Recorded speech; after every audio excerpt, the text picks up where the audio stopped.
Well, good afternoon, everyone. Gerrie Electric and TD Commercial Banking are pleased to host our second Shared Experiences webinar. Building off the success of the first event in November on how to navigate challenging financial times with your bank and how to maximize government programs, we asked ourselves, what is another topic that keeps business leaders up at night? We agreed that protecting our businesses from cybercrime is very topical now, especially with the bad guys having ramped up their attacks and creativity.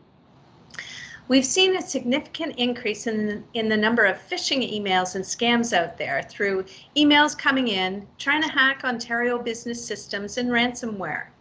There's an increased number of criminals, especially during the pandemic, targeting companies like ours, yours, and our families personally.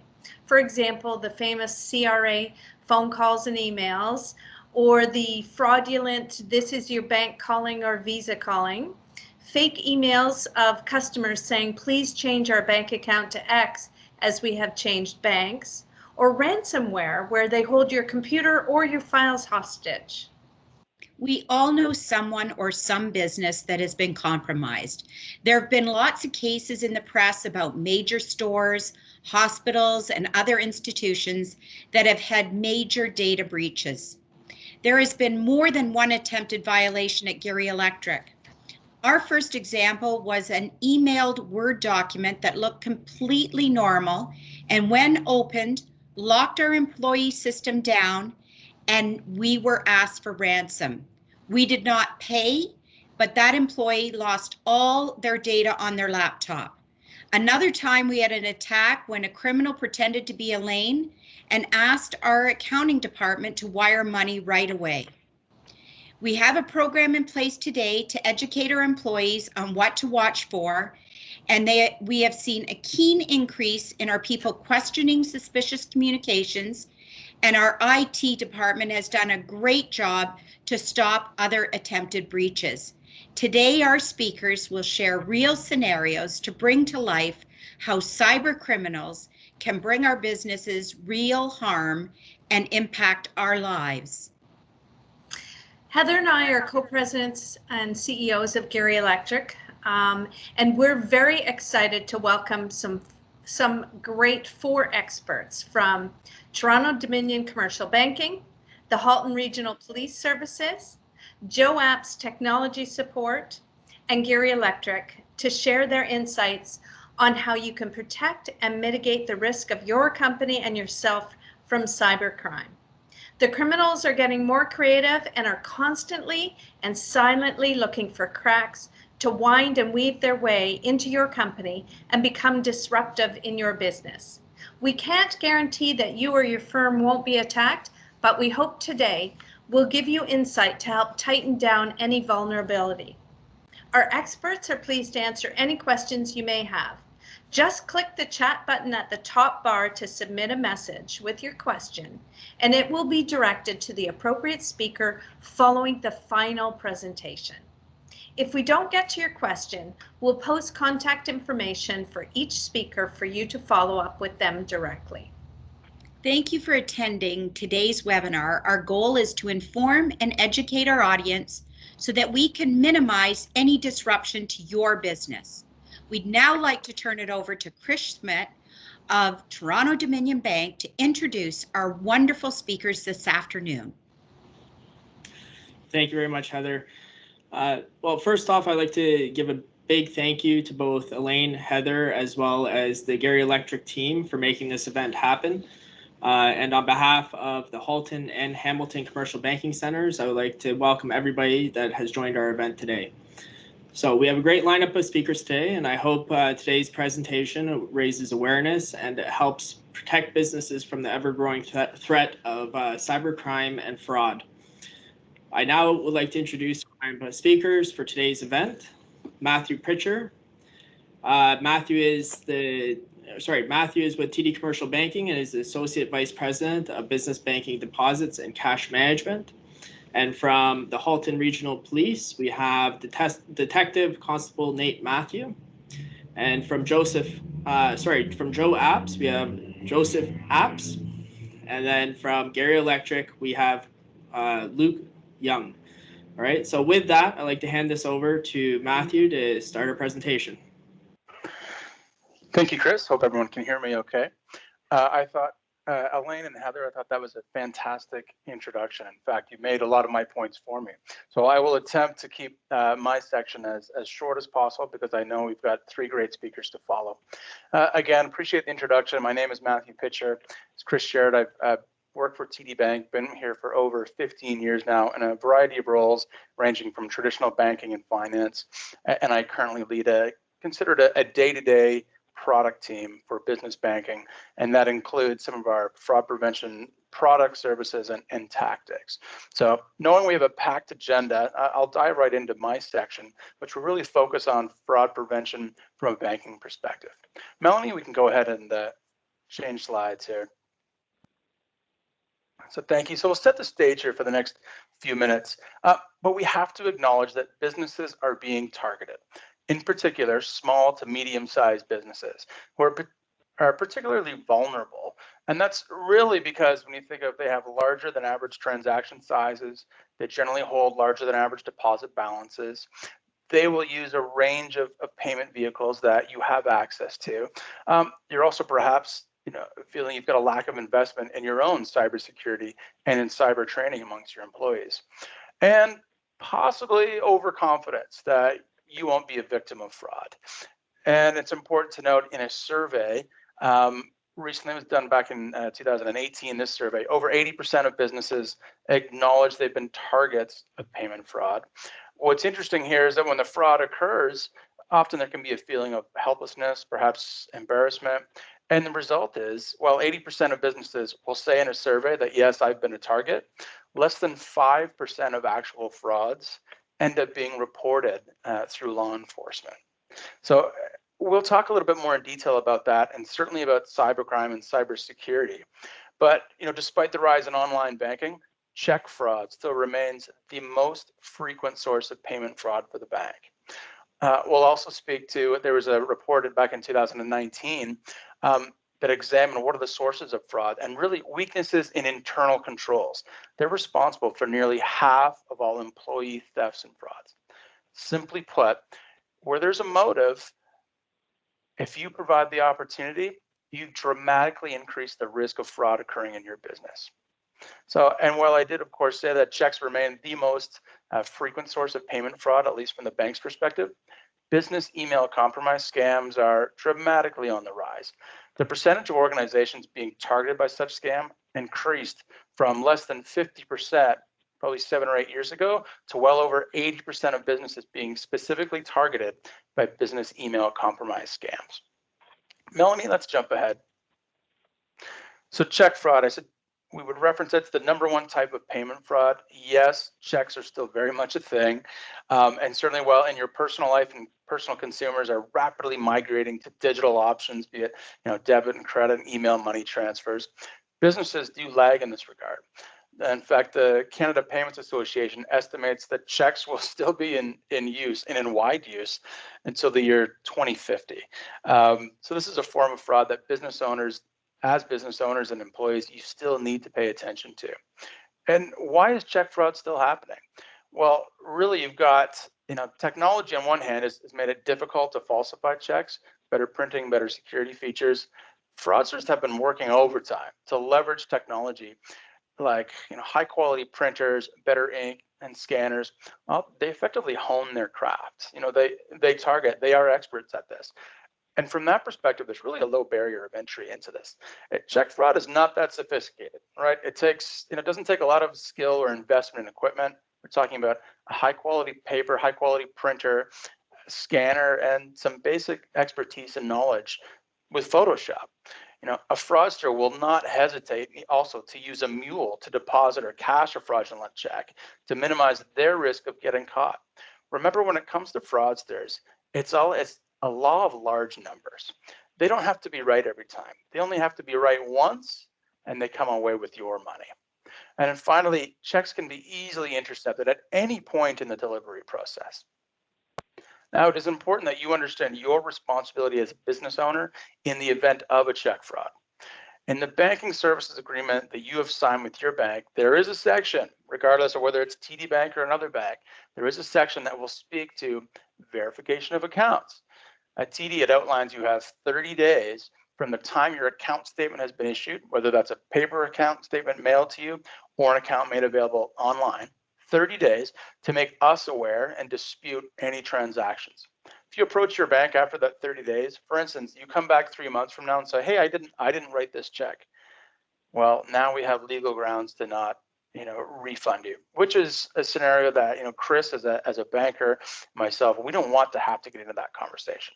So when someone talks about you should check your statements as a best practice, I take it even beyond that.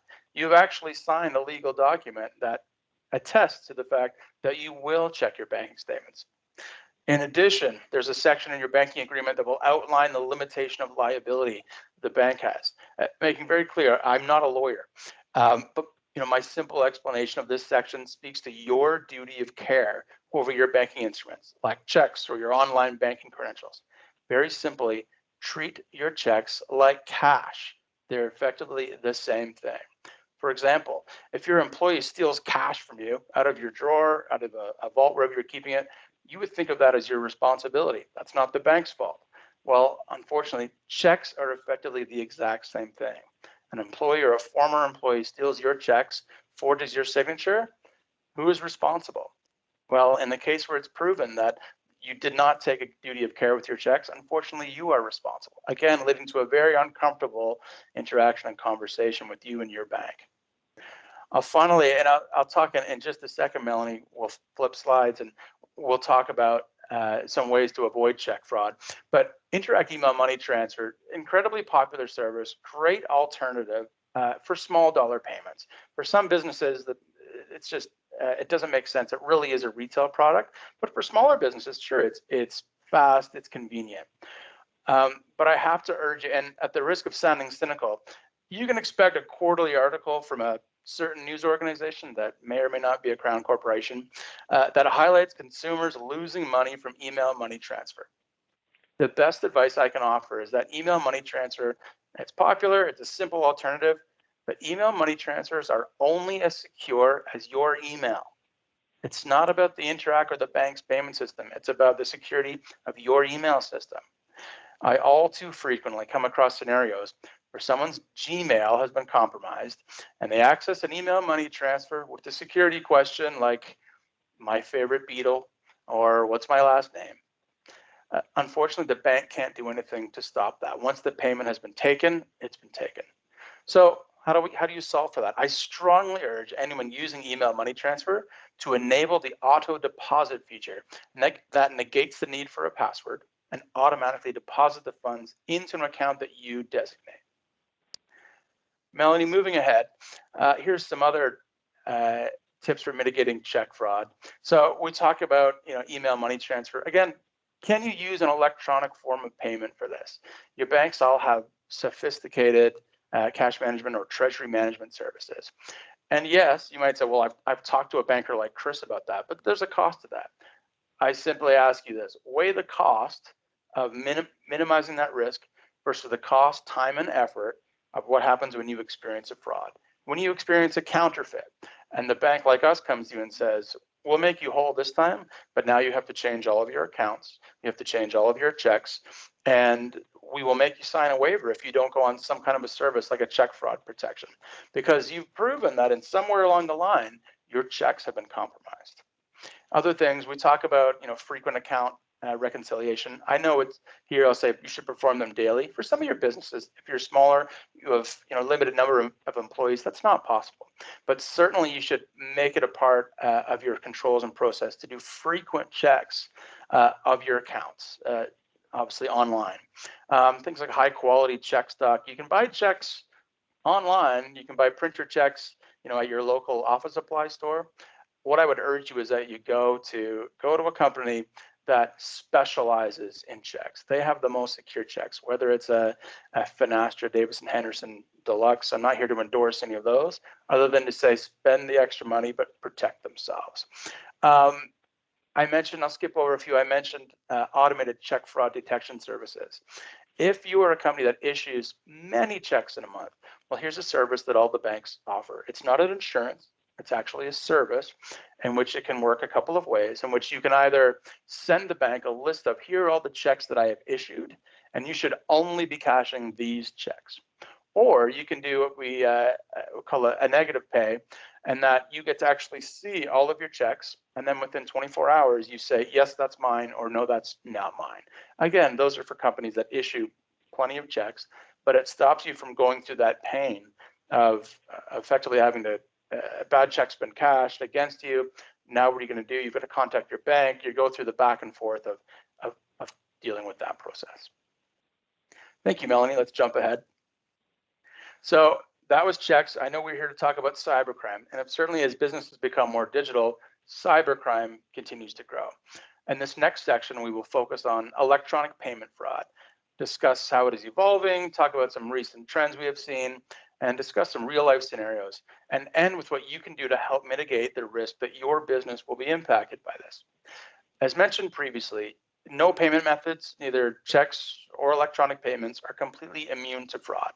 But with that said, at the bank, we promote the migration to electronic payments, as they generally offer greater security features, like the ability to separate duties online, the example of the creation of a payment versus an authorization of a payment, as well as dual authentication, ensuring that two individuals have to authorize, review, prepare, and authorize a payment.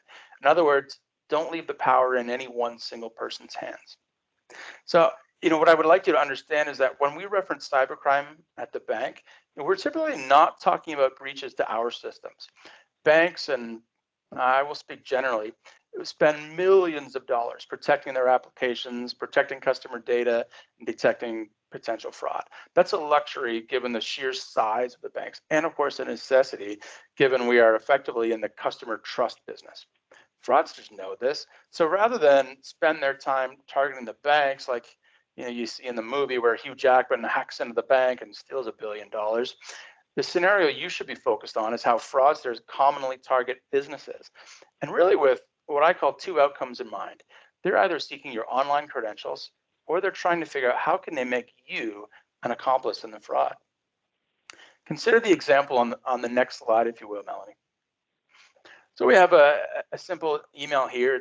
It's a request. It's rather official looking. It's got an official TD logo. It has a login button that you'll go someplace.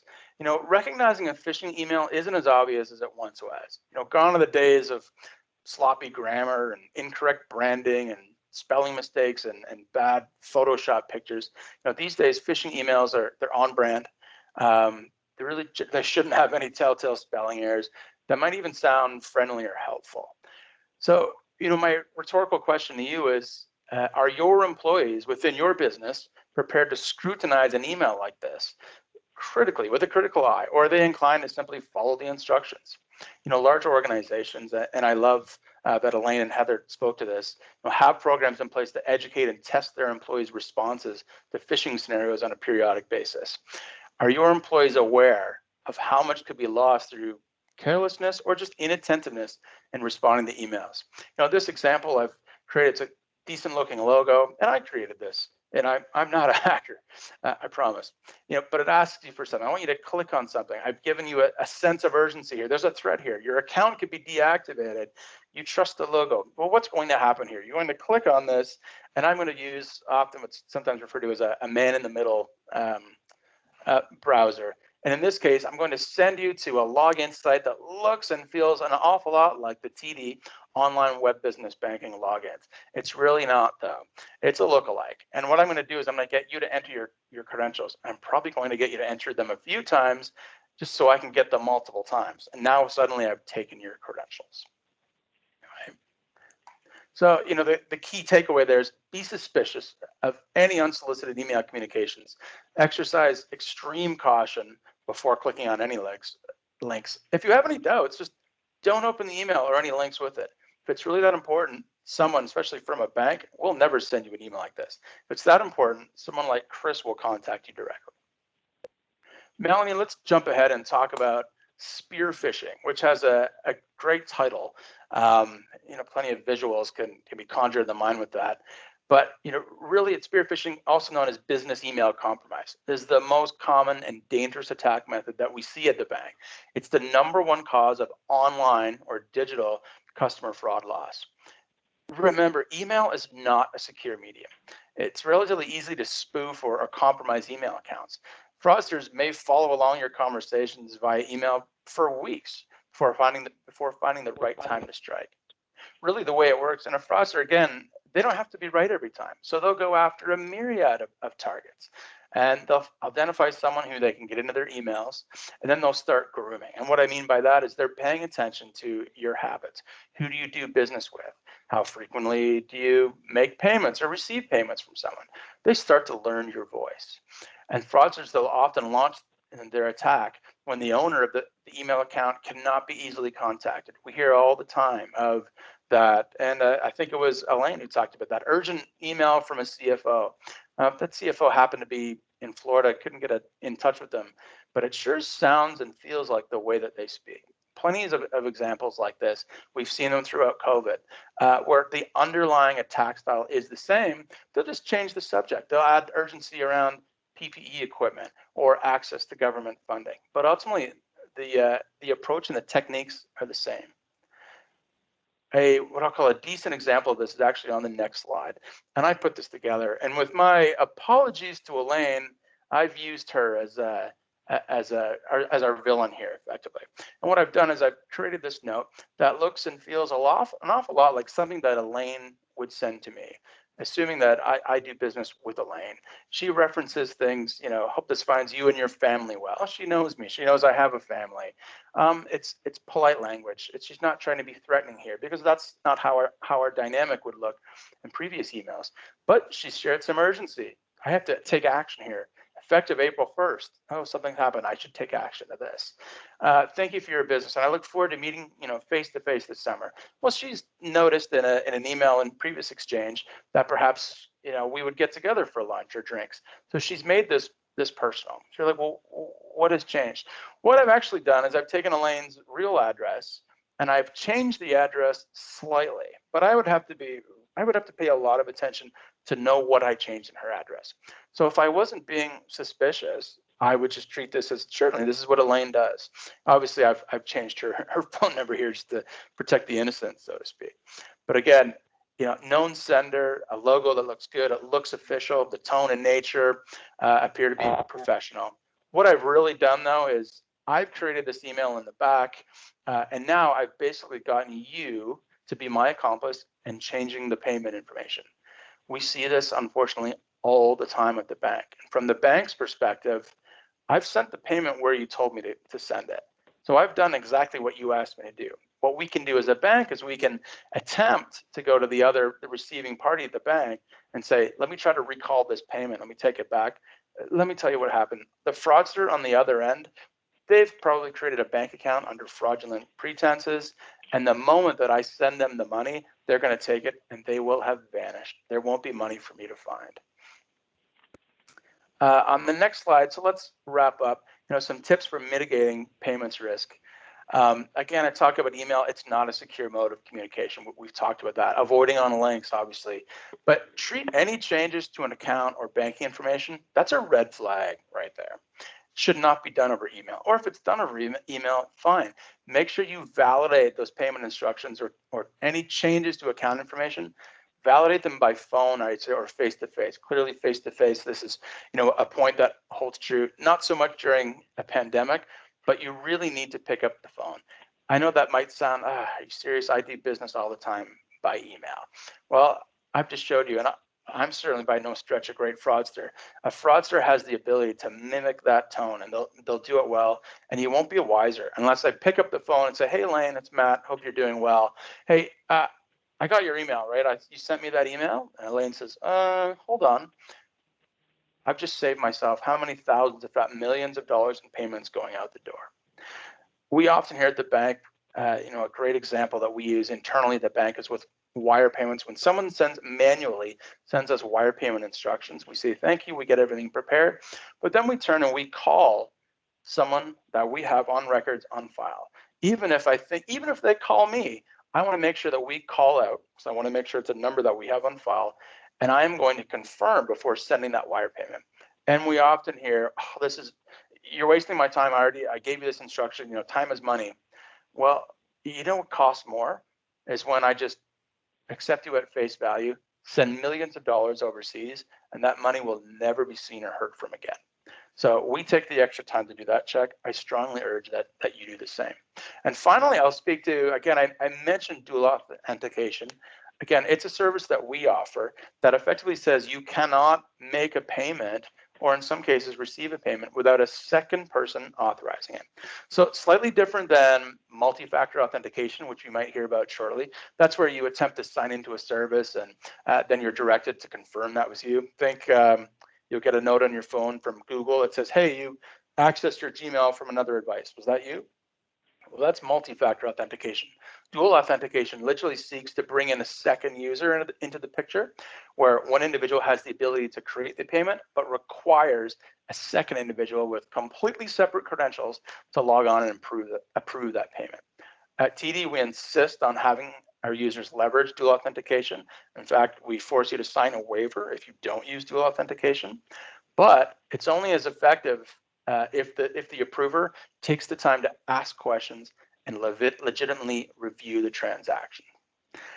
We didn't have time to speak to some wire fraud items. I do want to be respectful of time and move on to the next speaker. But if there are questions at the end, I'll be happy to jump into that. And obviously, wrapping up, be careful where you click. Really, ultimately, no one will protect your business better than you. People often ask, bank, what are you doing? And I can speak to some of those things, although frankly, we generally do not give away our secret sauce of what we do from fraud detection. What I will say is that we catch and stop exponentially more fraudulent transactions that actually occur, but there is no way for the bank to stop all of them. Again, where there's a motive, especially in COVID, people are going through challenging times, whether it's during a pandemic or just in their personal life that you're not aware of, don't provide the opportunity for your employees. Safeguard them. Put measures and controls in place that no single person has authority and autonomy over your bank accounts and making payments and receiving payments and payments instructions.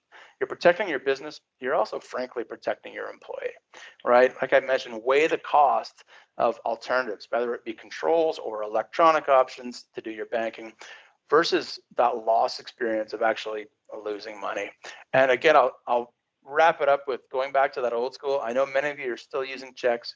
Treat your checks just as you would cash. Please do that. And then finally, people say, well, what do I do if I get a fraud? Who do I call first? Well, I'm trying not to be biased, but what I would say, if you've experienced a fraud, your first call should be to your bank so that we can freeze your accounts and immediately stop any more money from going out the door. I appreciate it. That's my time, Chris. I think we'll pass it on to Nate next. Yep, thank you very much, Matthew. So now we're on to Detective Constable Nate Matthew. So Nate, I'll let you take it over from here. That was an excellent presentation, Matthew. Thank you. And a lot of the points you talked about, I'm going to have in my slide here as well. So if we could move on to the next slide here, please. Awesome. So before I begin, I kind of wanted to plan about how I was going to present a lot of this material and try to figure out who my audience was. And it would appear that many of you have businesses like between the 1 and the 10 range and no IT department. And so I thought what I'd like to do is include some material that would be able to cover everybody from your level all the way up to maybe some larger companies that have an IT department. For those that do have an IT department, you may not get a lot out of this presentation, but it may confirm some of the practices that you're already doing and might give you some updates on some of the different things that we're seeing. So let me begin by just doing a case study from a company that resides in Oakville. This happened last year in 2020, and they were a victim of a ransomware attack. The bad actors, they got access to the company through opening of a malware email, very similar to what Elaine was talking about earlier. And this is the timeline. It happens very quickly. On the 20th of August, there was a quantity of phishing emails that were sent out to all their employees. And it was assumed that one of those employees had clicked the link shortly after that the email had been delivered. By the 22nd of August, all the corporate data had been uploaded and the files had been encrypted. The ransomware demanded $3 million from this company, and they immediately engaged their insurance, who hired a legal firm and a specialized security firm in order to negotiate with the bad actors. 5 days later, on the 27th of August, negotiations began with the hijackers. On the 30th of August, there was a deal that was reached for $1 million US. And on September 1st, the private key for their data was released, and their data was recovered. Post, they had a security audit performed, and what they found out was there was many accounts in the organization that had admin privileges. And once they were compromised, the bad actors were able to use a program called Mimikatz, and they were able to copy their credentials of these admin accounts and access different computers and servers laterally across the network. So what can we learn from this? It's always a good idea to have your employees with user privileges and not admin privileges. And really the only people that need to have admin privileges are whoever really needs that data, access to that data at the time. Next slide, please. So what is cybercrime exactly? Very simply, it's any crime where the internet or computers are used to play a role in committing a criminal offense. And there's two ways that our computers can be targeted. They can either be targeted to gain unauthorized access to attack, steal, delete, or corrupt or hijack your data, or they can be used as kind of like a zombie computer to facilitate other types of attacks, which would include ransomware. Or they can do both. Next slide, please. So as we're all here today, we know that we're putting more of ourselves, including our time, online every day. Since COVID-19 has started, there's been a dramatic increase on our online services and accessing network assets such as virtual meetings like us today, banking, social media, accessing work through a virtual private network. So these cyber threats are increasing exponentially as more and more of these devices are connected. And they're not just computers that we're dealing with, but all these periphery devices that we have at home. And they're known on the internet as the Internet of Things, which include things like our smart TVs, our baby monitors, our home appliances, our thermostats, etc. For us that like gadgets, like these things are really useful and convenient, but they can also be easily compromised. Next slide, please. Okay, so as I move forward here through the presentation, I'm going to be asking a lot of questions, and obviously they're going to be rhetorical. And I'm just trying to give you some ammunition of things to think about from a small business owner. My dad used to own a travel agency, and he had 10 employees, and he had 10 computers. And his focus was just trying to run this business and just trying to make it succeed. He didn't have any IT background, didn't have a server, didn't have this, didn't have that, but he had these 10 computers. And God forbid one of them got taken out, he wouldn't have a clue of where to have begun. So these questions here are really focused for you to be able to think about what are your defense mechanisms now, and how can you maybe stop these or mitigate these attacks from happening. You're going to get a copy of the PowerPoint presentation afterwards if you like, and you can use it as a reference to sit down with your employees and your board and to be able to figure out whether or not you are susceptible to being attacked and whether or not you've got some defense strategies in place. So very basic. Let's break this right down. Next slide, please. How many of you have bought a modem or a router from your service provider like Rogers, Cogeco, or bought something that was an off-the-shelf solution from Best Buy? I bet you a lot of you. That's what I have here at home. Now, how many of you have changed the default login username and password of your modem or your router? Did you know that just by typing in your router name into Google, you're able to get the default login and password for your router or for your modem within seconds? And for any employee that's walking sort of past your IT area, wherever that may be, all they need to do is pick up the back of your router, and the username password is literally written onto the back of the machine. Next slide, please. Next question, especially in the industrial theme, how many companies have got legacy systems right now that either host your data or interface with your production systems? Excuse me, I know for manufacturing this is really big because they've had a system that's been working for 20 years and they just don't want to touch it. So as an example, Windows 2000, Windows Server 2003 and Windows XP are still predominantly used. And there's many websites out right now that'll tell us globally how many of these computers are still in use, and they're in the hundreds of thousands. So here's some questions you have to ask yourself. Do you need to use those legacy systems to run your operations, or can you upgrade? Do you have a current and up-to-date configured firewall that can protect your network? Okay. And the last question is, do you have 3 sets of backups of all your critical data in the event that your data is compromised? So what we like to tell people is have a local backup. So a backup that you're putting onto your network server. Have a second, which was a cloud or an offsite, or excuse me, a cloud service like a Dropbox as an example, or Microsoft Azure. And then a third one is a hard backup, which you take to somebody else's home, and that would be like an external hard drive. Next slide, please. Okay, so like we talked about, what Matt talked about before, what is malware? Well, malware is any malicious software that's meant to disrupt, disable, or take control of your computer. And we hear lots of different terms like viruses, worms, trojans, spyware. So let's just put them all in together into one category, malware. So how do our computers get infected? Next slide, please. There's pretty much 6 ways that are predominantly ways we're going to get our computers infected. And the first one is through these viruses and the emails that Elaine talked about earlier when her company got attacked. And they're going to be in these emails, or they're going to be in embedded files similar to like the old peer-to-peer sharing ones.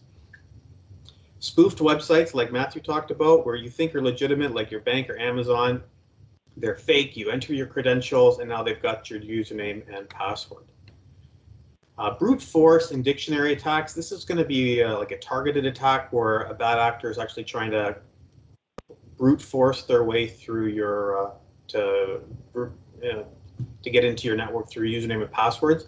So what brute force is they start at like the character A through Z, and then they move on to A, B, and they work their way systematically so every single character and possible scenario of letters gets put into the computer.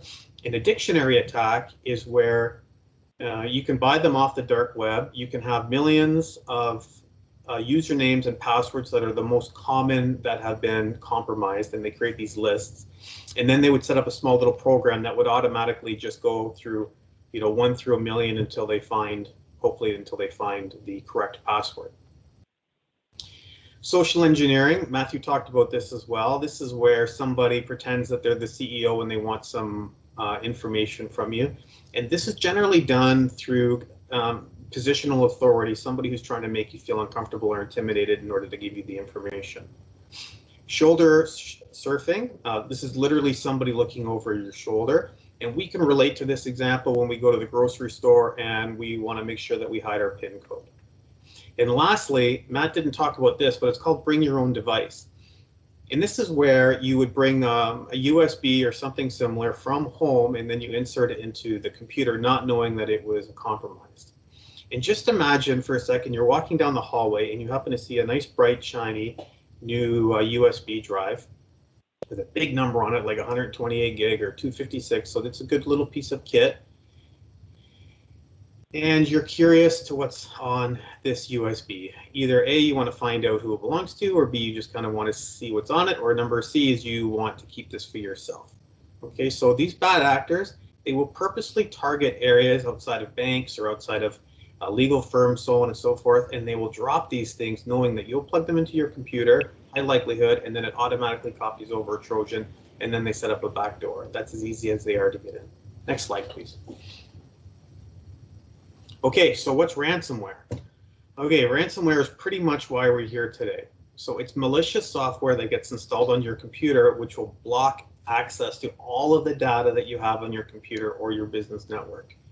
It does this by encrypting all of your data, which cannot be recovered until there is a ransom paid. If this gets infected on a production system, it will most likely stop all your production, which is what happened to this Oakville company a couple years ago, last year. But unfortunately, it's more complicated than that. So how do we get infected with ransomware? Predominantly, it's through emails, okay? Somebody sends you that Word document, you open it, and then whammo, you're infected, okay? Who are the victims? Anybody and everyone, there's no boundaries. Next slide, please. Okay, this is one example of what it looks like when your computer can become infected. You'll notice at the bottom, it says Bitcoin is accepted here. That's their public key there for payment. Underneath that, it'll allow you a place to decrypt it when they send you back the encryption or the decryption key.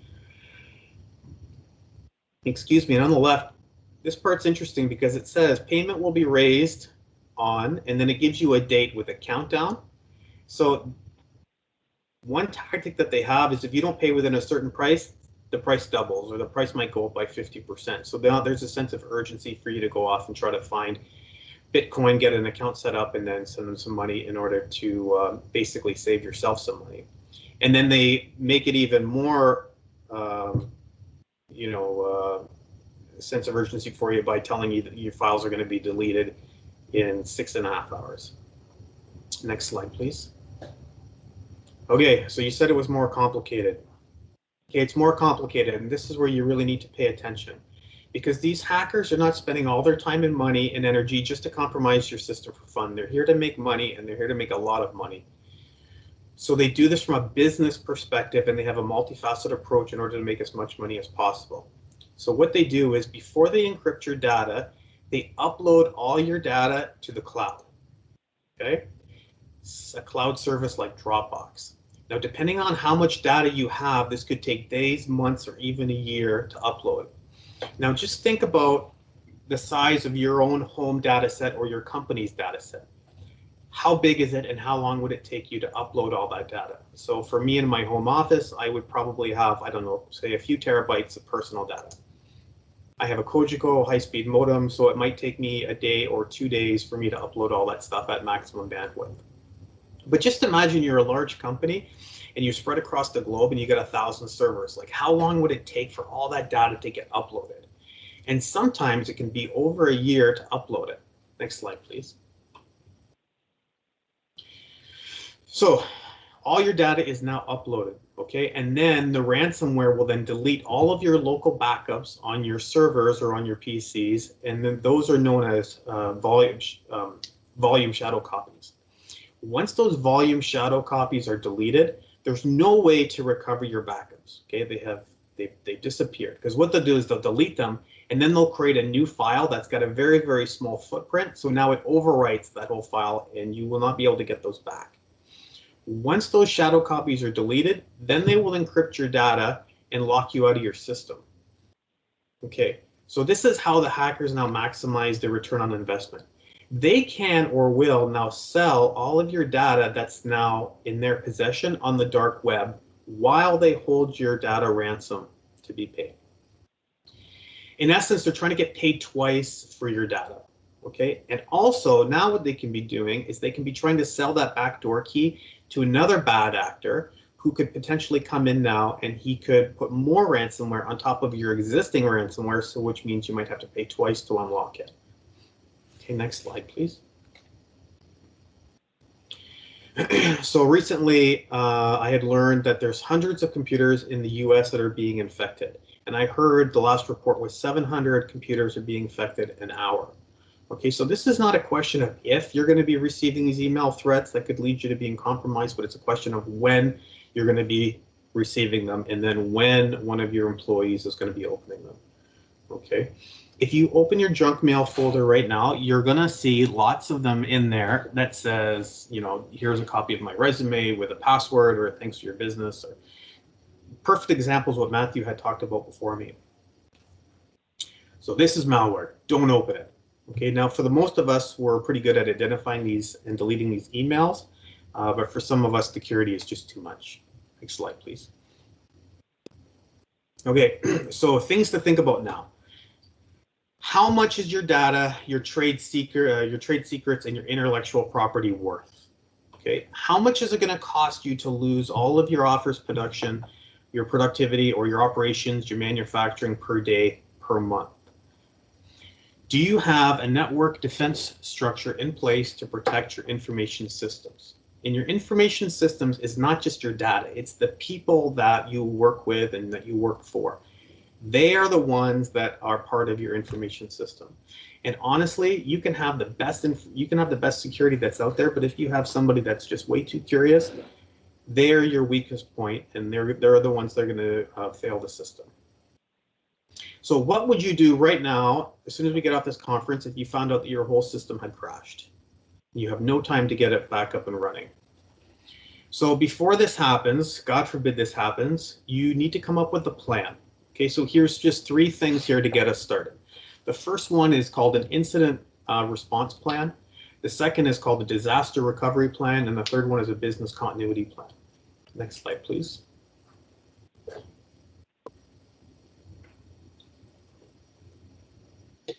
And next slide, please. Okay, this is me just doing more talking, I'm sorry. So you'll have a chance to review this afterwards, and you can maybe use it to help you with your meetings. So again, incident response. We are planning for an incident to happen, or an incident has happened, okay? Ask your people in your company, do we have multiple backups of all of our critical data? Do we have a current network infrastructure diagram ready? What is that? That means, let's say you have a server and 10 computers. It's literally you drawing out a diagram of your server and your 10 computers and where your routers are, maybe your IP addresses. And now you have this handy. So if you have to bring in a security firm after the fact, you can hand them this diagram so they know where everything is and how everything talks to each other. Do you have a policy or a procedure or a plan in place to deal with an attack? And if you do, is it printed and is it accessible? Do you have a response team set up? Do you have 2 people in your office that know what they're doing that can at least get this whole thing started?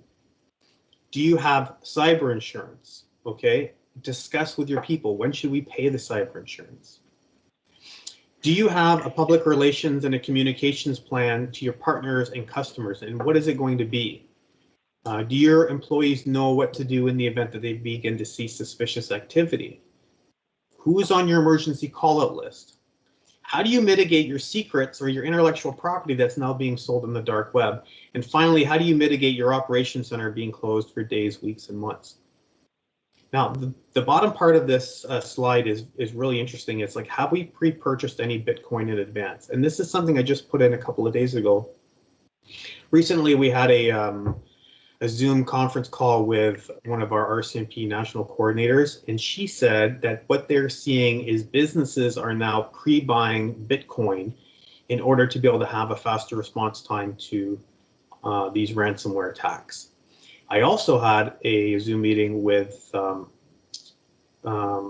somebody with Homeland Security, and the message from him from the FBI was, don't even bother, just pay the ransom. So I'm not telling you to pay the ransom. I'm just telling you that this is how sophisticated these systems are, and these are the messages that are being brought forward. If we take a look at Bitcoin, and this is just food for thought, but a year and a half ago, Bitcoin was $1,000 a coin, and now it's $60,000 a coin. That company that had to pay 1 million Bitcoin or $1 million, that came out at that time to something like 50 Bitcoin. So we just think about what to, if we were to buy Bitcoin a year and a half ago at $1,000 and they won $1 million, then we'd actually be saving money by pre-purchasing Bitcoin. So I'm not telling you to purchase Bitcoin. It's just food for thought, really. Next slide, please. I'm not sure if we jumped ahead. Oh yeah, no, this is the right slide. Disaster recovery. So a disaster is categorized when an organization is unable to mitigate the impact of an incident. But it doesn't just have to be from a cyber attack. It can be from a natural disaster as well. Like let's say we have the electricity goes out like it did 20 years ago for 3 days. So some questions you have to ask. Do you have a predetermined command team that's set up to deal with an incident? Do you have a plan for somebody that can take immediate critical or financial decisions? Do you have funds set aside to assist with the recovery? And do you have equipment set aside to assist with the recovery? So here's an example. Let's say you're a little mom and pop shop and you've got 10 computers and you've got a point of sale machine that requires how all your transactions have. It'd be a good idea if you had one machine that is set up, it's good to go, it's being tried, tested, true, it's got all the software that's on it, and in the event that you lose your entire network, you can now bring this one out of the closet, you can plug it in, and you can carry on with business while your disaster team is trying to figure out how to bring the rest of your equipment back online. Finally, have you tested, this is exactly what Matt talked about too, have you tested your recovery plan with your employees through training and exercise? Actually, I think it was Elaine that was saying that they have this now as part of their training internally. So that's an excellent idea. Next slide, please. And lastly, business continuity planning. So what are your critical business functions? And have you prioritized the recovery of those functions? Let's say it's manufacturing, like your first thing is you need to get those plants back up and running. So have you prioritized the recovery of those business functions over or with appropriate resources? Here's some really interesting things to think about. Do you have other sites that you can divert your work to if necessary? And if you do you have a joint plan in place that you can work with that other facility?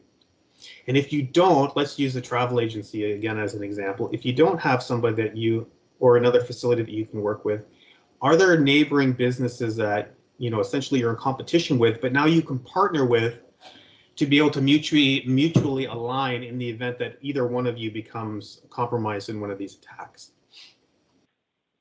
And lastly, do you have a hot site or a warm site to move to? So a hot site is a site that, say, is another unit that has got all the computers, everything's all ready to rock and roll, and as soon as your business goes down, then you literally walk next door and then you can continue to be up and running. That's a hot site. A warm site is the same idea, but you don't necessarily have all the computers. You might have some tech in there, but it wouldn't take you too long to get it up and running.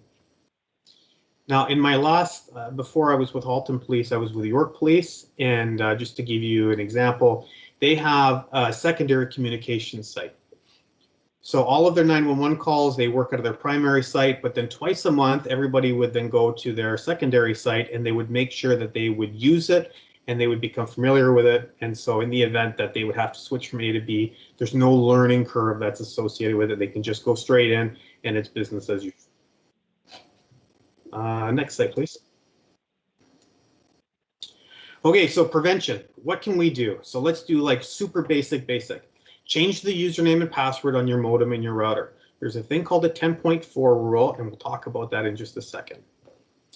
Use a password manager. I know Matt talked about that as well. Here's two that are good ones. They're called 1Password or Bitwarden, and they secure your passwords and they auto-generate passwords, so you never have to remember another password again in your life.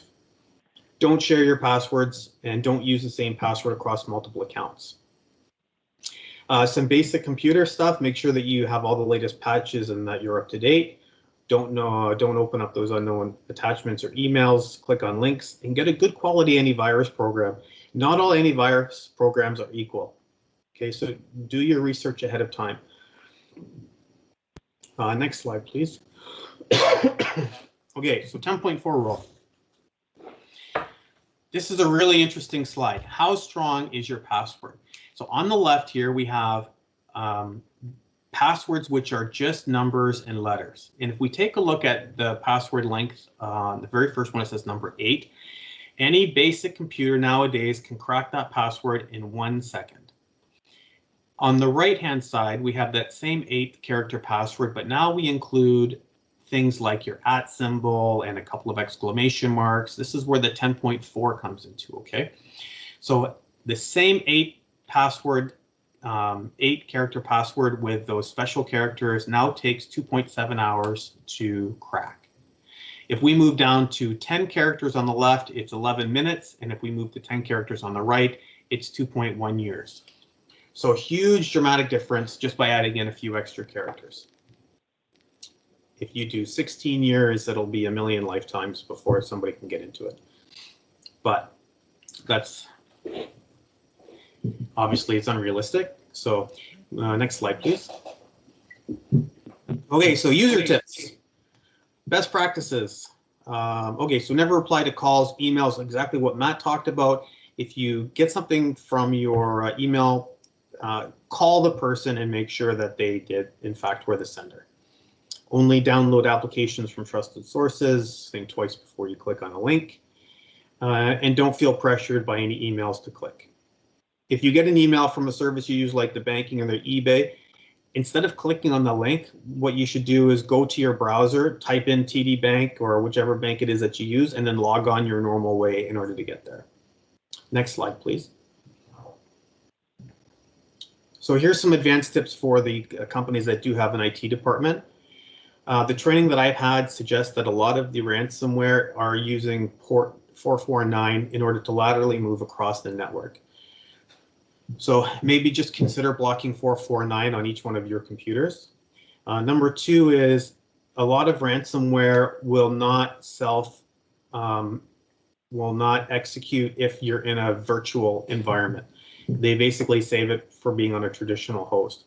So one tool that these security companies have come up with is if they install a portion of VMware called VMware Tools, and it's now being listed as a service. In some cases, that's enough for the ransomware to bypass that computer. Number three, monitor corporate upload bandwidth. So we talked about before about having one of these massive companies with all this data. Let's say it's going to be taking a month or 2 months for it to upload. Somebody from your IT department should be able to recognize that the upload bandwidth has been on full throttle for like a month or two. That's what we call a clue, okay? So you need to have somebody really paying attention to what's happening with your network bandwidth. Number four is encrypt your data. And number five is get a security audit done every 6 months. Next slide, please. So signs that your computer has been compromised. So the first two here is that for ransomware, it will literally rename every file that you have on your computer except for your Windows files that are required to make your computer system work.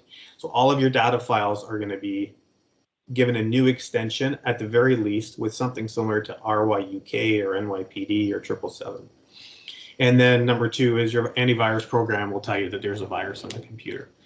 Some of the things that you can look for, which aren't telltale signs that there is a virus, but you might have some sort of level of compromise, is if your antivirus keeps turning off, if your programs appear that you don't install, you get lots of pop-ups or redirections, crashes, unusually slow, high upload bandwidth or CPU load.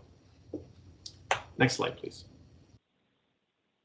Okay, so what do we do? What do we do if we get attacked? Okay, this is part of where the planning comes down for incident response, but you need to turn off all of your managed switches in order to avoid the lateral movement of the virus. Okay, so if Elaine's working on her computer and all of a sudden it starts going all squirrely, she needs to unplug her computer from the network so it doesn't move from computer A over to computer B. And a really simple way we can do this is if you just let your employees know where all the switches are. A switch is a little hub where you plug all of your Ethernet ports into, and then it basically allows your network to talk to each other. If you just find out where those hubs are and you unplug the hub, you still got your internet alive on the back end, but you no longer lose, or you lose the ability now for computers to talk to each other laterally. Number two, don't turn off the infected computer because there's memory dumps and event logs there that are still intact and they can be recovered. And then number three, most importantly, you can now execute your incident response plan. Next slide, please. Okay, so in preparation for this presentation, I called a friend of mine who owns a cooperators insurance firm, and I asked him, Jeff, like, how much does ransomware cost for the average company? So he broke this down for us into two phases, okay? So scenario number one is that there's a break-in at your business and your laptop is stolen with some sensitive information. So the insurance would respond, they would notify your client base of potential victims, they would do a PR campaign for you, provide credit counsel for victims, they would patch any breaches, and they would cover third-party legal costs for any suits that went through. Number two is if you got the ransomware on your computer, they may cost the cover of your new hardware, and they typically cover the cost of the ransom demand on a case-by-case basis. And it's as little as $1,500 to $2,200 a year is typically where it ranges. So totally affordable. Next slide, please. Okay, and on that same note, I called another guy that I know. He was a professor for one of the courses that I've done, and he owns a security company called Malor Security. And he says that a security audit is also known as a compromise assessment. And the size and the scope of these assessments vary depending on the needs of your business, but it's also pretty affordable. So what he says is if you've got a company with less than 50 employees or computers, it takes about 2 weeks to do the assessment, a week to do the final report, and it costs about $25,000. A company between 50 and 100 computers might cost you closer to $50,000 and so on. So we might think to ourselves, okay, that's a ton of money, 25,000 or 50,000. Agreed, that is a ton of money. But if you think like how much is 1 day's worth of loss of production worth, you know, could be tons. And companies that come in after the fact, they can charge as much as $1,000 per hour, and they may need to work around the clock. And Milind has told me that he's been working on a file of a company that got compromised, I don't know, somewhere, and it was like in September. And still to this day in March, he's still working his entire crew around the clock for 6 months trying to get this back. So just imagine what that bill is going to be. Next slide, please. Okay, so we're getting close to the end of my presentation. Phishing examples, Matthew's already gone into it, so I'm not going to go over it, but this is predominantly what we're going to be seeing for computers getting compromised. Next slide, please. So for me personally, I just checked my junk mail the other day. On the left is my junk mail, so you see that congratulations, I'm the lucky online winner of a brand new MacBook Pro. I've got $50,000 sitting there. I got 50 free spins. So these are malware. Don't click those links. But it's not just emails, it's also text messages too. So here's a text message I got to my phone, and then I've won. I got $10,000 available in my account, so just click here to claim the prize. Next slide, please. So here's some examples very quickly. Congratulations, you're an Amazon gift card winner. Next slide. PayPal. Reputable company, looks legit. It's not. Next slide. This one here, this certainly wouldn't come from TD. Like this has to be an RBC one, but you'll notice that it's not personalized. Okay, it's very generic. Dear client, there's been an audit. We encourage you to immediately connect your account, and then they give you a link at the bottom. Okay, so this is an unpersonalized email. Next one, please. Netflix. Next one. So this one here is interesting. If you take a look at the top part where it's circled, this is obviously where we put our www link in. It's called a URL. And if you look at this one, it says apple.com.forsternucurrygolf.com.au. Okay, so Apple was not going to be having a URL that's got all those funny characters and stuff in there. So that's another good clue. Next slide, please. Attached resume. My password is 123. The other thing that's interesting about this one is if you take a look at the Word document in the middle, you'll see the size that says 0. So if you're going to be sending a resume out, like it's going to be bigger than 0. So 0 typically would mean here that it's only got like a couple of characters or a small line of script, not even big enough to register. Next slide, please. And this is our last slide. So here's just some good online resources that you can take a look afterwards on your own time and try to educate yourself a little bit. But I'm going to guide you here to the bottom right. Have I been pawned? This one is really interesting for you personally, not necessarily even for your business. Go home tonight and type in this haveibeenpawned.com and type in your own personal email addresses in here, and it will tell you whether or not your username has been, or that email address has been compromised on any of these big data breaches that have happened. So I can tell you that I do this, like that's all I do in a day is I just put people's names through the computer, and this is one of the programs that I use. And even myself, like there's 6 different websites that I've used over the last number of years that have been compromised, and they've been able to get my credentials. So it's good. Like if you see that your name is up there 3 or 4 or 5 times and you haven't changed your email names, usernames, or passwords, this is a good wake up for you to go off and do that. So personally, I went over to a password manager about 6 months ago. I would say 95% of all my accounts are now in here, and I feel much better knowing that I've now got rando passwords for every site it is that I go to. And I think that's about it. Can you just make sure, Melanie, there's no more slides after? Yeah, that's it for me. I really do appreciate having the time to come here, and I'm open for any questions. And please use these points that we talked about or that I talked about in order for you to sit down with your employees and be able to figure out if you're how well protected you are. And that's it. Thanks for letting me speak today. Thank you very much, Nate. Really appreciate the presentation there.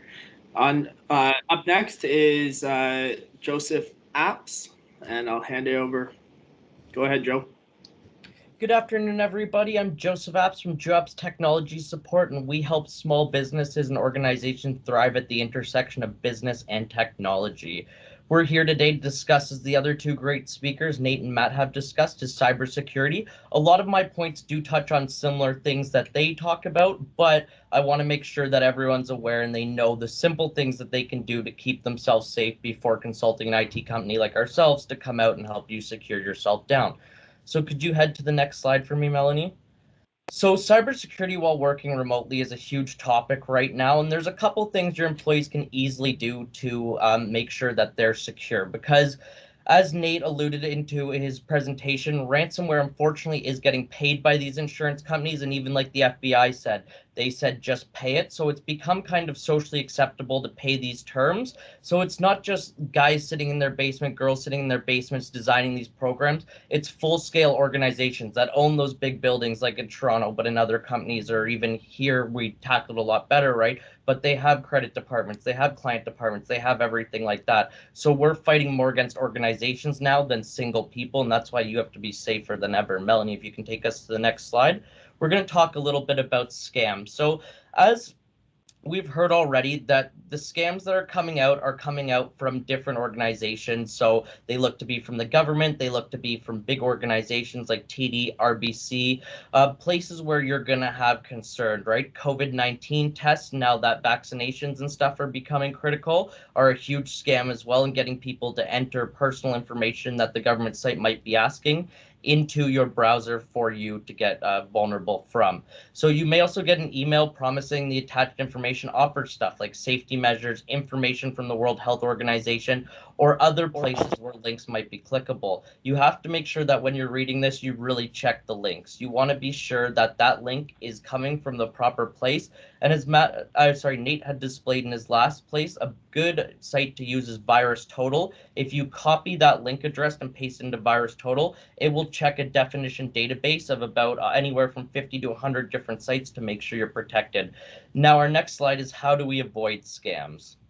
So how to avoid scams is be wary of anything that tries to play on emotion, right? It's definitely an emotional time right now. So always, and like Matt said in his, pick up the phone, do your due diligence, do an extra call. I know we're in such a rush society, but it can stop so much things if you just take that extra minute and just communicate with that individual. Questions where the emails are coming from. Remain vigilant, check the communication, and make sure it's from a reliable source if you know. Make sure that they're talking properly, and if anything's off, again, pick up that phone so you know. Hover over the links before you click on them. They'll give you good examples of wording so that you can make sure it says Wall Street Journal instead of World Street Journal. Avoid downloading anything you didn't ask for. If your computer pops up with a screen that says, yes, should I allow this program? Are you downloading anything? Did you click anything you need to download? Is there anything that needs to be updated? Verify with either your employee, with your IT department, or someone in the know why that's popping up, and don't just click yes to everything. Doubt any deals that are good too good to be true. So the one at the beginning of the pandemic was deals on masks and stuff like that because PPE was hard to get. Anything like that that plays on quick emotional response will always be a way for them to get in. Ignore any communication requesting your personal information, and don't be suckered by fraudulent pleas from charities. Make sure that you call up that charity and know that they're going, because they're a huge target right now because people are giving as well more than ever, which is nice to see. So if we go on to the next slide, this is going to talk about ways to protect your social media, because how do these hackers get personal information about you? How do they know this stuff? Well, unfortunately, you're posting online the picture of your dog. I'm sure many of you have used your dog's name as your password, your favorite colors, things you enjoy, your pastimes, where your cottage location is, all those common things that we use to share personal information. So the average person on Facebook alone shares 13 different pieces of personal information, ranging anywhere from fairly innocent to your name and email, all the way up to your mother's maiden name or home address. For example, someone could be trying to access your account by clicking the forgot the password. The email service follows what it's supposed to do and asks you the security question. What's your pet name? Which high school did you go to? And you just post about your high school reunion. Unfortunately, some of the most common things we identify are probably already available on Facebook or many other social sites. And once your email is compromised, hackers can use that to break into other account services and go through clicking reset password, and now they have the master account to get in. We've talked about this on a few other points today, but two-factor authentication is the simplest thing you can do. I get it's annoying to pull out your phone and having to do that next step, but it's going to save you a whole heck of a lot of headaches down the road. Next slide, please.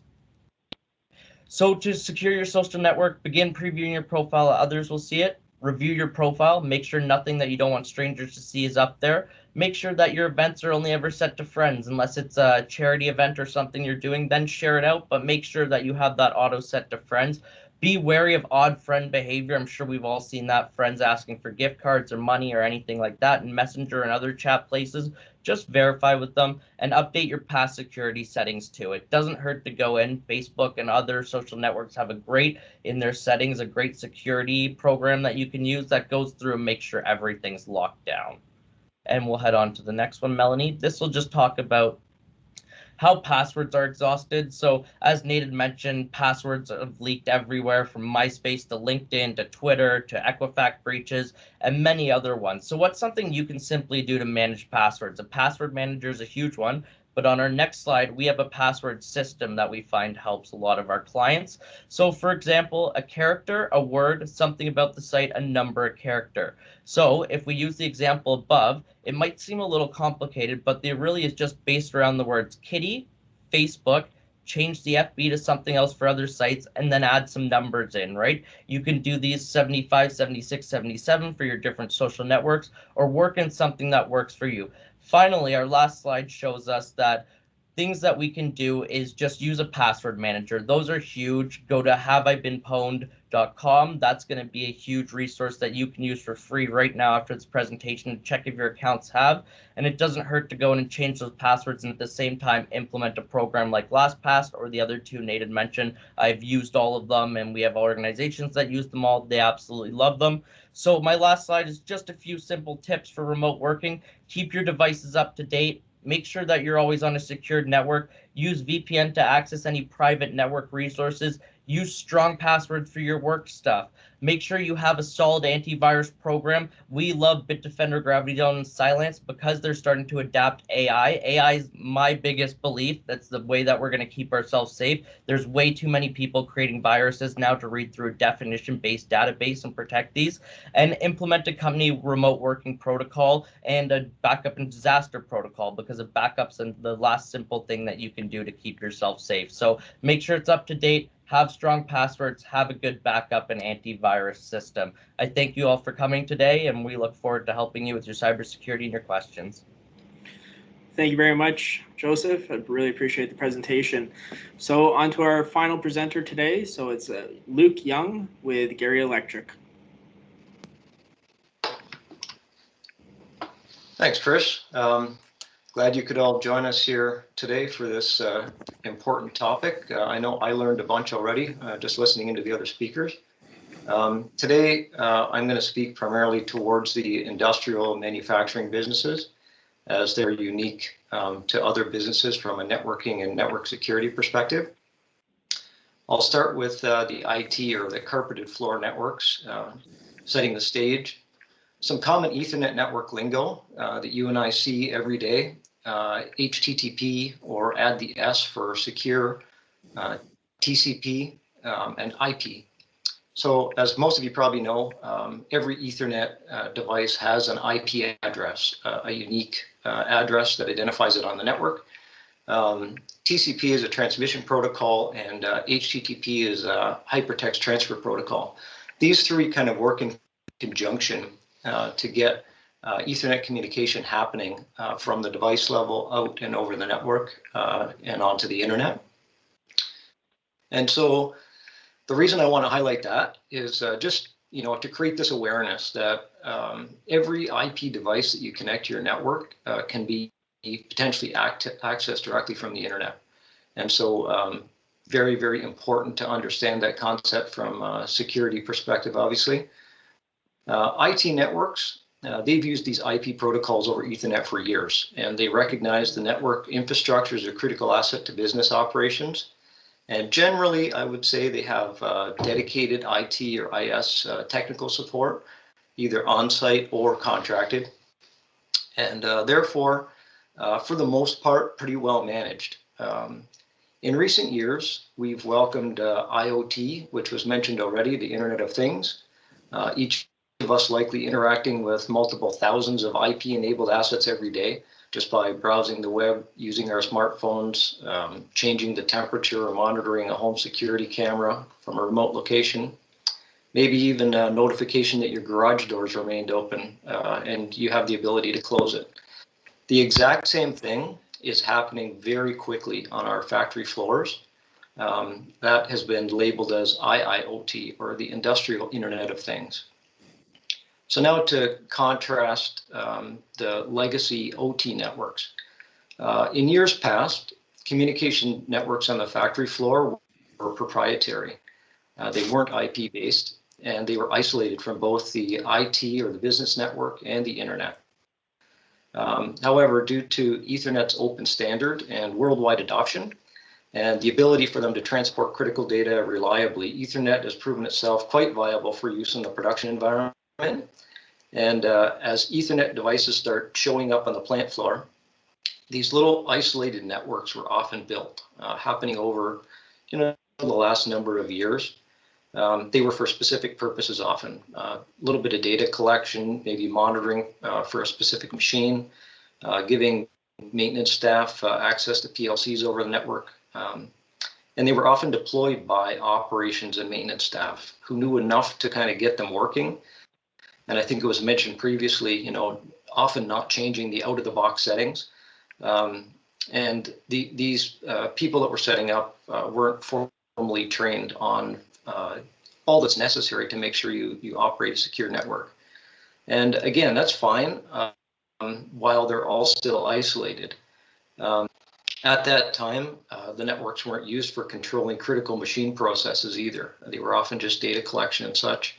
And if the network went down, the impact was tolerable. In many cases, it resulted in sprawling networks.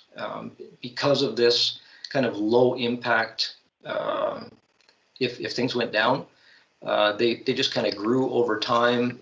They were undocumented, unmanaged networks for the most part, and therefore quite insecure. And so I'm sure, as most of you are aware, the presence of the IP-enabled or intelligent devices, as we're calling them now, on the factory floor and connected to your Ethernet network, it's exploding exponentially. So adopting these technologies isn't optional if you want to remain competitive. So the fact is, we need to embrace this and make sure that our entire network, right down to the device level, is reliable and secure. And again, I feel like I'm repeating things here, but same message, as unfortunate as it is. In today's world, our production operations can be halted, your assets held hostage by people anywhere in the world. And it's not selective, it's a business, unfortunately. So you can move on to the next slide there for us, Mel. I'm going to introduce Paul Stewart here. Paul Stewart leads our Services and Solutions Execution team. and I've asked them to share a recent customer engagement experience that'll hopefully bring this a little bit closer to home for all of us. Paul? Thanks, Luke. So I want to go over a case study today, and a lot of it is going to be in line with a lot of the messaging that's been going on through this whole presentation.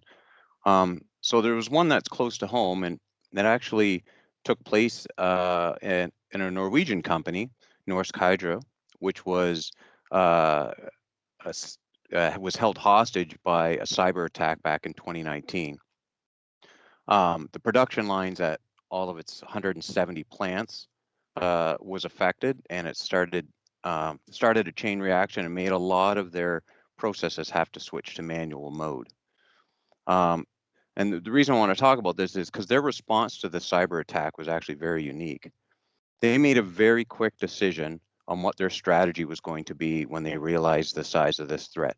They decided not to pay the ransom. They took the path of working with experts like Microsoft to try to rebuild their system from scratch.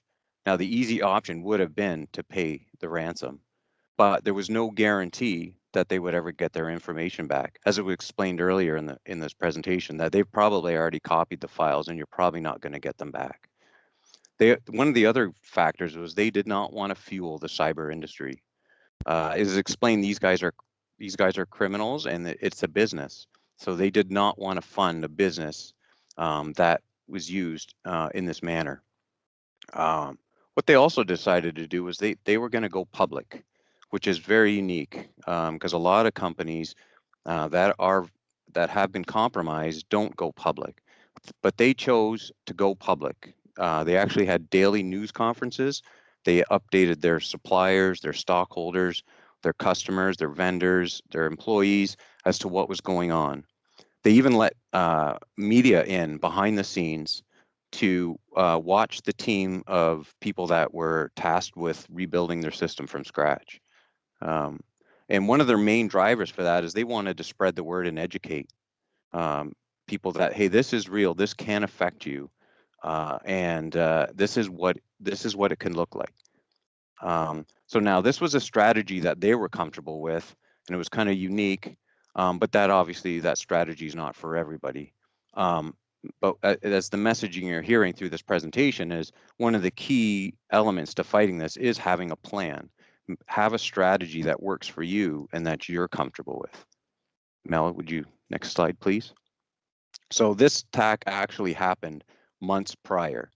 It happened with an email from a trusted customer that they clicked on and allowed the invaders to get in and infiltrate the IT network, plant their virus. And when they had realized that it had spread across their servers, that's when things got shut down.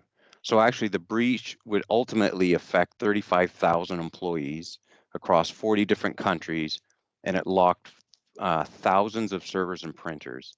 The financial impact would hit $71 million. Now, how does this hit close to home? Well, some of our customers locally, some of Gerrie Electric's customers, are in the same industries, and they follow this, and they watch this unfold and realize that they're in similar industries. So, hey, if that could happen to them, why couldn't it happen to us? So they took a very proactive approach. They started contacting companies. They started contacting IT companies. They reached out to Gerrie Electric because of its extensive knowledge of the plant floor, networks, and securities, and its relationship with Rockwell Automation. They contacted us and hired us to do a security posture assessment on their plant floor, which is a snapshot in time as it stands right now of where you're vulnerable, what do you have to secure. It's kind of the first step. Mel, would you go to the next slide? So the results of that security posture came back, and we put all the data together and read it out with the customer, and we came back with some pretty critical security alerts that we wanted to identify. So there was a bunch of servers on their OT side that the Windows patches were behind on. The PLC to PLC interface communication cards, there was some vulnerabilities in some firmware. Their network switches on their OT side were old and outdated, so the firmware in them was vulnerable. As Nate mentioned in one of his slides around unsupported operating systems, there was a lot of that on the plant floor. There was some architectural issues around remote access. They rely on vendors and support from other countries to connect in, but they weren't doing it in a very remote and secure fashion. There wasn't really any control between the corporate and OT networks, and there wasn't really any network isolation. It was one flat plant-wide network. So if something were to happen, it could easily spread to other networks. There was a lot of use of unsecure protocols, no use of any type of demilitarized zone. Mel, if you could go to the next.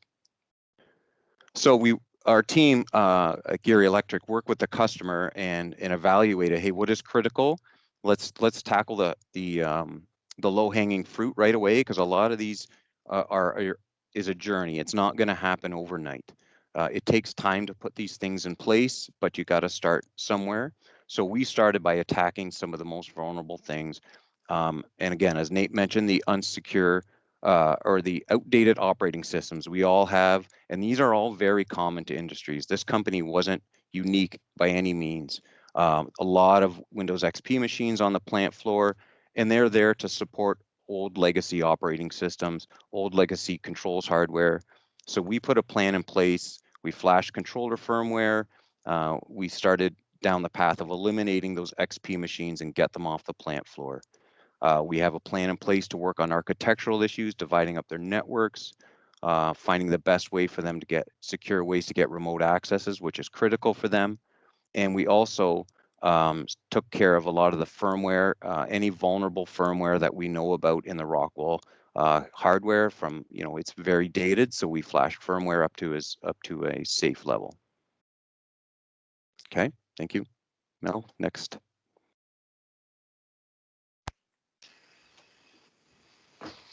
Thanks, Paul. So as you can see on this next slide here, the quotes that are cited a couple years ago, obviously we're in the present for these predictions right now, and coming true. Cybercrime is a business in itself today, as I mentioned, and with stats like you see here, it becomes really quite evident that even small and mid-sized manufacturers and businesses are viable targets. You can move on to the next one for me, Mel. So as is the case with addressing any identified gaps in business continuity planning, there's a need to follow a comprehensive improvement process. This slide depicts the basics of a historically proven process that helps ensure you've captured all potential vulnerabilities from the IP or the device asset level all the way up through the network architecture, its convergence with the IT or the business network, and onto the outside world. Many clients are astonished when they see the list of IP-connected devices that exist on their plant floors, and even more so when they realize many of them are directly and or indirectly connected to the internet. As I mentioned before, previously, a lot of them were isolated. But over the years, things get connected to things, and the little isolated networks get connected together, and then eventually they get plugged into a switch that's connected to the bigger network, and it tends to sprawl like that. Lots of unmanaged switches scattered throughout. We've seen, little staples, hardware under desks, in cupboards, in control panels, even little off-the-shelf Wi-Fi network routers that people have installed outside of IT's knowledge for their own purposes on the floor. So starting by gaining a true picture of just what that network entails on your plant floor, documenting it, making sure you understand what all your IP assets are. That's a critical first step. Another aspect to the IP networks is often overlooked by the operations-oriented personnel. It's hardware and firmware patching, sorry. For many of the legacy OT networks, there was no security threat, as I mentioned. They weren't connected to anything, so it didn't really matter. And quite honestly, patches and upgrades, they were often avoided on those because unless it was broken, you didn't fix it. That was kind of the mentality. Because as soon as you started making alterations or upgrade to some of those systems that involve process, there was a risk that something wouldn't work right the next day. So if they weren't forced to upgrade or patch, it was sort of status quo to make sure production would continue on. But that mentality with today's IP infrastructure is just, it doesn't work in the long term. We have to make sure all the patching and security measures are up to date. Next slide for me, please, Mel. So Cisco and Rockwell Automation and Panduit, they've jointly established IT/OT network convergent design guidelines for us. They meet applicable industry standards and they incorporate the network security aspect throughout. And they also offer support to their customers through their digital transformation journey. Gerrie Electric is a Rockwell authorized service provider, and as such, we participate regularly in these processes, and we would certainly be happy to support you along this journey. You might consider things like engaging in a security posture survey or an OT network assessment as initial steps. Please note that what I've addressed in this segment, as I'm sure you've understood from the bigger picture here with all the other presentations, the part I've described is just the initial component, the initial steps, what you've got in-house, but it translates into the much bigger picture. You must continue moving through the detect and respond and recover phases to round out that plan. So just a little bit of my personal experience before I close up here. I was in contracting business for about 25 years on the tools for the first while, and then I took over operations and ownership of the company. So I understand what small, medium business, growing business goes through. And from that experience, I understand the struggles that a business like that goes through, but also from the contracting perspective, I was able to gain a lot of exposure through working with Gerrie Electric and Rockwell and different systems integrators, actually at Fortune 100 companies, looking at their OT networks. And surprisingly enough, there was a lot of what I described out there. Even the IT departments didn't really have a good handle of their vulnerabilities. One example, the networks were interconnected enough, these segmented networks that got connected over time, that when they would shut down a control panel on one line, they would ultimately shut down 2 or 3 other lines because they eventually started relying on that Ethernet connectivity for production, for communication between controllers and things like that, instead of just data collection. And nobody really picked up on it until something like that happens.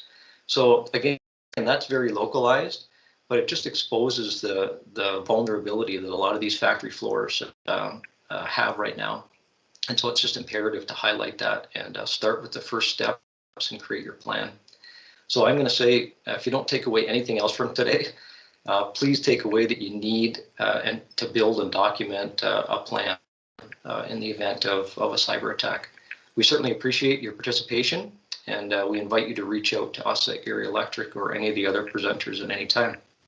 Thank you. Thank you very much, Luke. Great presentation. Okay, so I want to first of all, thank all of our speakers today. It was an awesome presentation. I think everybody learned a lot on this presentation, so very thankful for that. Before I move on to the Q&A, I want to take a quick moment to thank both the Burlington and Hamilton Chamber of Commerce's for sharing the information about this event. The chambers have done a great job to keep businesses informed and equipped during this pandemic, and to advocate for government support and programming to assist businesses and employees during the crisis in order to position our our economies for future success. So I really encourage you to join your local Chamber of Commerce. They're a great resource, and have done a lot of great work during the pandemic. Okay, so Melanie, I guess we can move to the Q&A now. Would you like to start off with the questions.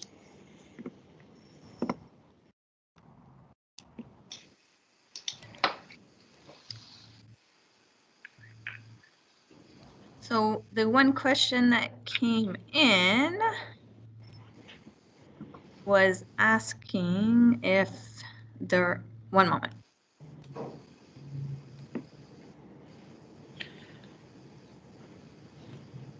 Melanie, while you get that sorted out, I do want to make one note. We did see a lot of questions regarding credit card security. Unfortunately, just due to timing, that is something that was not within the scope of this presentation. But I encourage you, if you have any questions about credit card fraud or credit card security, if you are a business organization that is taking that credit card information, please feel free to reach out to myself, and I would be happy to connect you with some of our merchant service folks that would be happy to have that conversation with you. So the one question that came in the chat is for Matthew. Is Interact e-transfer available for business accounts? Yeah, great question. So often not made readily available to our larger commercial customers because it's really a retail product. However, for smaller businesses who tend to operate on the retail banking platforms and TD's EasyWeb, you have access to it. Having said that, Interact and all of the large banks in Canada are basically on the 5-yard line on commercial Interact email transfer for business. So if basically real-time payments, higher limits, remittance data going back and forth. So I would suggest if you're a larger business with larger payments, email money transfer doesn't necessarily work for you today. Kind of keep your ear to the ground, keep connected to your banker, because probably within the next, I hate to set a timeline, but certainly and before the end of 2021, there will be a commercial product for Interact email money transfer. Great, thank you. The next question, we're going to have Joe Apps answer this one. If an employee of mine opens an email but does not click the links after determining it to be suspicious, are we still at risk? It was opened through a client like Outlook or Gmail. That's a great question, and I get that all the time from people. As long as you have not clicked the links in the email, at this time you are safe. I'm not going to say that's not going to change because these hackers are getting very, very good. But as long as you don't click the links at this time, and then it's best to delete the email and then just alert the organization you've got it, because chances are if you've got it, someone else has it in their inbox as well. Terrific. If there's any other questions, please type them in the chat and we will address them.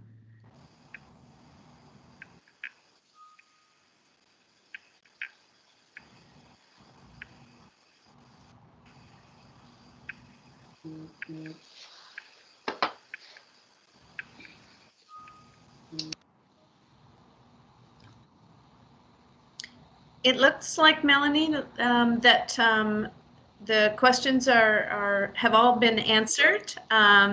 So maybe we'll just end now. Thank you to all the participants for sharing your time with all of us today to help you and your businesses avoid cybercrime.